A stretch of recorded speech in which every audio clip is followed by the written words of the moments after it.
සුබ සන්ධ්‍යාවක්. ඔබ මේ කිසිරින්නේ අද දවසේ අවසානයේ පොඩි දිනුම් වාරය වන 2934 වෙනි දිනුම් වාරයත් සමගයි. එහෙනම් මේ ජයග්‍රාහී ජයංක බලමු.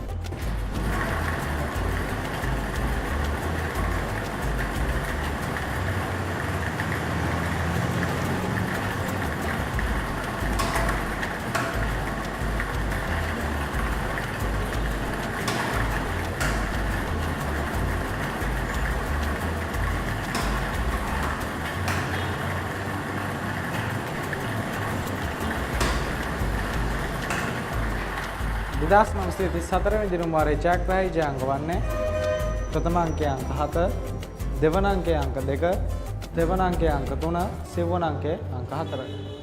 මෙයත් සමගින් අද දිනට නියමිත සියලුම පොඩි දිනුම් වාර අවසන් වෙන අදත් හෙට දිනේදී හමු. මෙතෙක් ඔබට සුබ දවසක්.